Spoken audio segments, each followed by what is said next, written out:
तो प्यारे बच्चों, तो स्वागत है आपका अपने YouTube channel new era success point पर। आशा करते हैं आप सब बहुत अच्छे होंगे और एग्ज़ाम की तैयारी में लगे होंगे। तो आज हम आप लोगों के लिए लाए हैं ऑर्गेनिक केमिस्ट्री का बहुत ही इम्पोर्टेंट टॉपिक। नाम है alkyl group. Alkyl group class 10th ICSE और क्लास 10th CBSE दोनों क्लास के स्टूडेंट्स इस वीडियो को देख सकते हैं और यहां से टॉपिक को क्रिस्टल क्लियर कर सकते हैं। तो आइए बच्चों, बिना देरी किए हुए आज हम इस बहुत ही इंपॉर्टेंट टॉपिक की तरफ कूच कर रहे हैं। तो बच्चों, ऑर्गेनिक केमिस्ट्री के हम 2 वीडियो अपने YouTube channel new era success point पर अपलोड कर चुके हैं। वहां से बेसिक जानकारी, इंट्रोडक्शन क्लास, तमाम सारी चीजें आप देख सकते हैं और उसको सीख सकते हैं। तो देखो बच्चों, एल्काइल ग्रुप क्या होता है। इससे पहले मैंने आपको एक बार बताया भी था कि एल्केन में से अगर एक हाइड्रोजन रिमूव कर देते हैं तो एल्काइल ग्रुप बन जाता है। अब आपको पता होना चाहिए एल्केन का जनरल फार्मूला क्या था, CnH2n+2। तो CnH2n+2 में से अगर एक हाइड्रोजन माइनस कर देंगे तो फार्मूला बन जाएगा CnH2n+1। आइए हम इसको समझ रहे हैं बच्चों, समझा रहे हैं आपको। तो सबसे पहले इसकी डेफिनेशन क्या है, कैसे इसको बनाएंगे आप। It is obtained by removing 1 atom of hydrogen from alkane, यानी एल्केन में से अगर एक हाइड्रोजन हम रिमूव करा देते हैं, रिप्लेस करा देते हैं, तो जिस ग्रुप का फॉर्मेशन होता है उसी को हम बोलते हैं एल्काइल ग्रुप। ओके बच्चों, देखिए ये बच्चों क्या है, एल्केन है। एल्केन एक सैचुरेटेड हाइड्रोकार्बन है। मैं चर्चा कर चुका हूं इसके बारे में, आप पीछे के वीडियो में जाकर के उसको देख सकते हैं। अब एल्केन में से मैंने एक हाइड्रोजन रिमूव करा दिया। जब एल्केन में से एक हाइड्रोजन रिमूव करा देंगे तो क्या बन जाएगा, एल्काइल ग्रुप बन जाएगा। अब एल्केन का जो जनरल फार्मूला है बच्चों वो क्या है, CnH2n+2 है और यहां से हमने एक हाइड्रोजन रिमूव करा दिया तो क्या बन जाएगा, CnH2n+1। यहां पर क्या है, +2 है और यहां पर क्या है, +1 है। इसका मतलब क्या है कि एक हाइड्रोजन यहां से रिप्लेस या रिमूव हो गया है। That's clear. चलिए बच्चों आगे बढ़ते हैं। तो अगर मीथेन है और मीथेन में से एक हाइड्रोजन हम रिमूव करा देंगे तो एल्काइल ग्रुप हमारा क्या बन जाएगा, मिथाइल। देखिए ये है CH4, ये क्या है, मीथेन है। मीथेन में से एक हाइड्रोजन क्या करा दिया गया, रिमूव करा दिया। जब एक हाइड्रोजन रिमूव हो जाएगा तो यहां कितने हाइड्रोजन थे, 4, यहां कितने बचे, 3। तो ये हमारा बन गया CH3। तो मीथेन से क्या बन गया, मिथाइल। आगे देखिए बच्चों, C2H6 ये क्या है, हमारा इथेन है। 2 कार्बन जब होते हैं तो इथ होता है, ठीक है। तो ये इथेन है और इथेन में से एक हाइड्रोजन रिमूव करा दिया गया तो क्या बन गया, C2H5। तो इथेन से क्या बन गया, इथाइल। ये एल्केन और ये एल्काइल, यानी इथेन और इथाइल। आगे बढ़े, C3H8। 3 कार्बन अगर होते हैं तो रूट वर्ड जो है वो प्रोप होता है, तो इसलिए प्रोपेन हो जाएगा और एक हाइड्रोजन यहां से रिमूव करा दिया गया तो क्या हो जाएगा, 8 हाइड्रोजन, एक हाइड्रोजन रिमूव हो गया तो क्या हो गया, H7। यानी फार्मूला क्या बना, C3H7, यानी प्रोपेन से क्या बन गया, प्रोपाइल।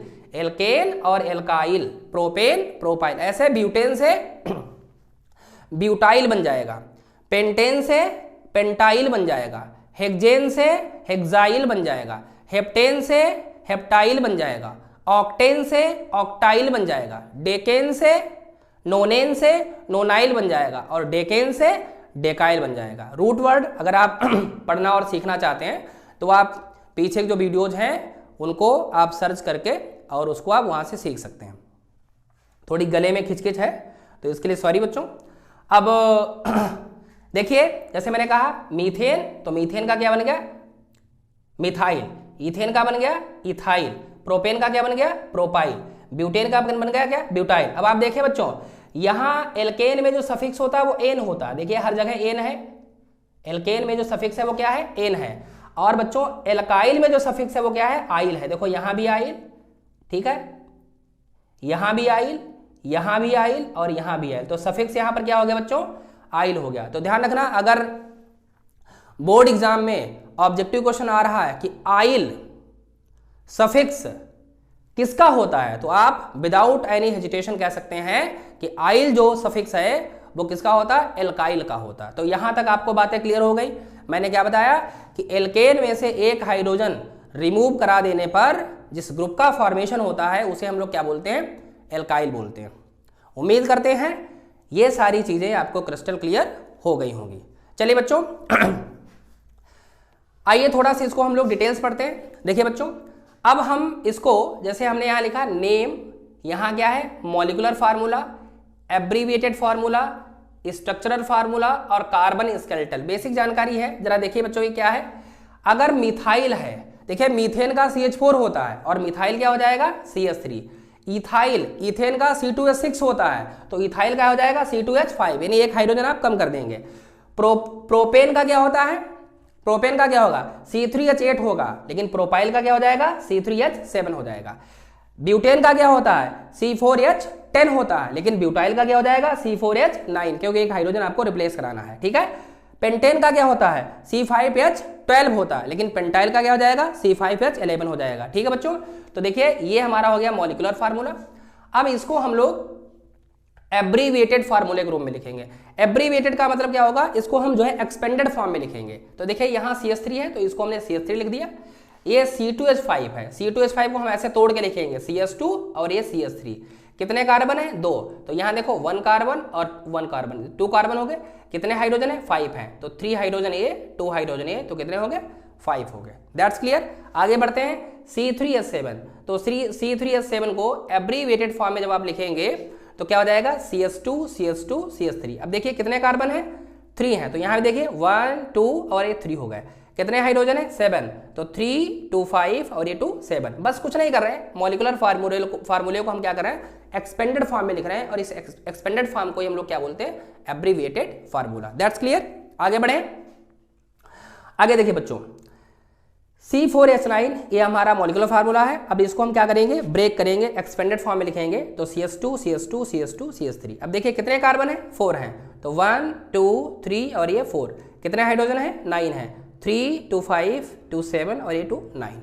आइए बच्चों बात करते हैं C5H11 पेंटाइल की। तो पेंटाइल में देखिए बच्चों कितने कार्बन है 5 हैं, 1 2 3 4 और ये 5। कितने हाइड्रोजन है 11 है, 3 2 5 2 7 2 9 और 2 11। ठीक है, चलिए बच्चों तो ये हो गया आपका एब्रीविएटेड फार्मूला। अब हम बात करते हैं स्ट्रक्चरल फार्मूले की। तो स्ट्रक्चरल फार्मूला बच्चों क्या होगा देखिएगा, यानी CH3 को हम क्या बनाएंगे स्ट्रक्चर के रूप में। एक कार्बन के साथ में कितने हाइड्रोजन है 3 हाइड्रोजन है, तो हमने ये कार्बन लिखा और बच्चों क्या किया ये 3 हाइड्रोजन को हमने सिंगल बॉन्ड से जोड़ दिया। आगे देखिए बच्चों CS2 और CS3, तो देखिए बच्चों ये हमारा क्या हो गया ये CS2 हो गया और ये हमारा CS3 होगा। आप देख सकते हैं ये हमारा क्या हो गया बच्चों CS3 हो गया और ये हमारा क्या हो गया CS2 हो गया। ये हो गया आपका स्ट्रक्चरल फार्मूला। यहाँ देखिएगा बच्चों ये CS2, तो ये हमारा क्या हो गया ये हमारा CS2 हो गया। फिर देखिए बच्चों फिर CS2 है, तो ये हमारा क्या हो गया बच्चों CS2 हो गया। और फिर क्या है CS3 है, तो ये हमारा क्या हो गया ये CS3 हो गया। ओके, चलिए क्या है ये स्ट्रक्चरल फार्मूला, ये इधर क्या है ये मॉलिक्यूलर फार्मूला, ये एब्रीविएटेड फार्मूला और ये क्या है स्ट्रक्चरल फार्मूला। चलिए आगे देखिए, आगे हमारा ब्यूटाइल। तो ब्यूटाइल देखिए बच्चों ये CS2 है, तो देखिए बच्चों ये हमारा CS2 हो गया।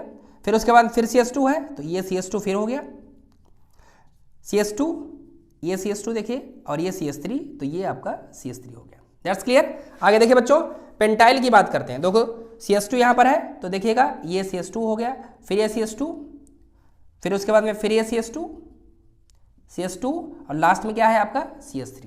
तो ये हमारा क्या हो गया बच्चों स्ट्रक्चरल फार्मूला। क्या यहाँ तक सभी लोगों को समझ में आया? आगे बढ़े, चलिए बच्चों अब है कार्बन स्केलेटल। अब हम सिर्फ और सिर्फ क्या करेंगे कार्बन स्केलेटल को लिखेंगे। क्या लिखेंगे बच्चों कार्बन स्केलेटल को लिखेंगे। देखिए जरा कितना कार्बन है यहाँ पर सिर्फ 1 कार्बन है, तो यहाँ पर हमने 1 कार्बन लिख दिया। That's clear. यहाँ देखिए कितने कार्बन है 2 कार्बन है, तो हमने यहाँ पर 2 कार्बन लिख दिए।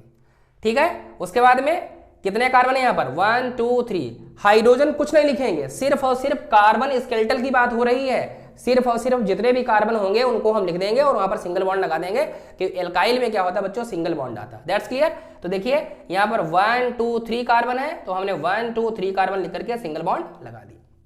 आगे देखिए बच्चों यहाँ पर कितने कार्बन है, 1 2 3 4, तो हमने यहाँ पर 1 2 3 4 कार्बन लिख दिए।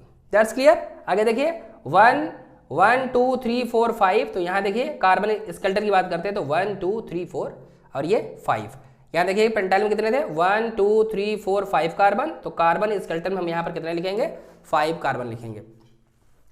तो प्यारे बच्चों आज हमने बेहद इंपॉर्टेंट टॉपिक एल्काइल ग्रुप के बारे में बहुत अच्छी तरीके से पढ़ाया। उम्मीद करते हैं ये सारी चीज़ें बहुत अच्छी तरीके से क्रिस्टल क्लियर हो गई होंगी और आप लोग जिस तरीके से new era success point YouTube channel पर अपना प्रेम स्नेह बरसा रहे हैं और बहुत ही कम समय में आपका स्नेह, आपका प्यार हमको उत्थान की तरफ ले जा रहा है। आगे भी हम आपसे यही कोशिश करेंगे कि आप इसी तरीके से आपके अपने यूट्यूब चैनल पर अपना स्नेह, अपना प्यार बनाए रखें और इस तरीके से आपको यहाँ से हर एक सब्जेक्ट के टॉपिक वाइज वीडियोज मिलते रहेंगे। कोई डाउट है तो आप उसको कमेंट के माध्यम से हमसे शेयर कर सकते हैं। हर कोशिश की जाएगी आपके हर एक डाउट का यहाँ से कंप्लीट निदान या सॉल्यूशन किया जाए। ओके बच्चों, और किसी भी टॉपिक की आपको वीडियो चाहिए तो आप विदाउट एनी हेजिटेशन, बिना किसी संकोच साथ में आप जो है बच्चों चैट बॉक्स में, कमेंट बॉक्स में आप मैसेज करिए और उसका आपको बहुत जल्दी वीडियो जो है अपलोड करा दिया जाएगा। तब तक के लिए नमस्कार।